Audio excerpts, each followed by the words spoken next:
au choix, 2 plats au choix, fromage et 2 desserts au choix.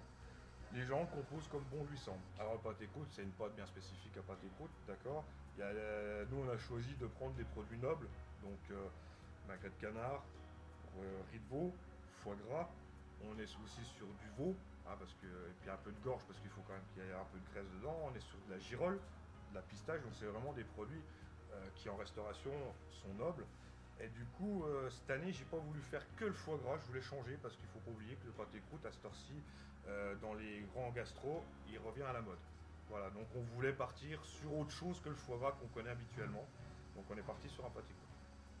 Et après, sur la deuxième entrée, on est parti sur une cassolette Saint-Jacques.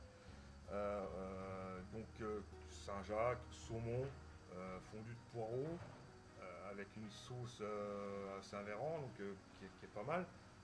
Ça a un bon rendu gustativement. Après, c'est 4-5 essais avant d'arriver à la recette type. Voilà, on fait des essais avant, on essaye, on goûte, on teste. Donc les testeurs, c'est nous. Nous, la famille, on fait tester la famille en avant. Et on a les retours positifs ou négatifs et on retravaille dessus si c'est négatif. Si c'est positif, c'est validé, on valide.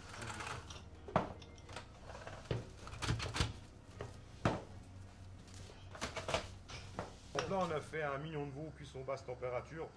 Donc c'est un mignon qui est cuit 4 heures à 63 degrés. D'accord. Et quand on le coupe, ça fond dans la bouche, quoi. On ne peut pas se louper sur la réchauffe. C'est 100 degrés à 30 minutes. On ne peut pas se louper. Un coup de sauce dessus, un peu ébouillanté et on envoie. Le chapon, on fait une escalope de chapon et on a fait une farce sanglier avec des morilles à l'intérieur. Et ce qui donne un contraste un peu le chapon qui est c'est un peu le goût du magret de canard, du foie gras, hein, le poulant. Et du coup, on a la petite force de sanglier qui revient derrière, qui est juste extraordinaire. Fromage, donc la brochette de fromage.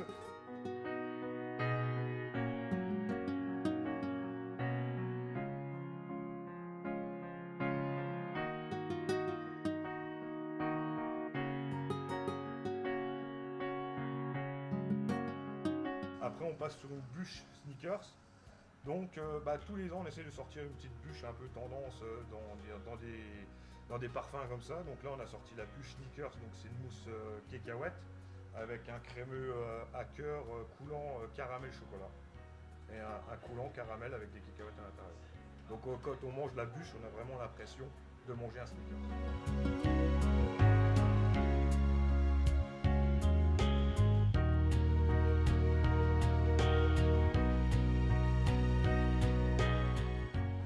Et puis la petite bûche exotique, donc qui elle, c'est un crémeux passion à cœur, avec une petite mousse noix de coco pour rappeler un peu les îles et puis la fraîcheur.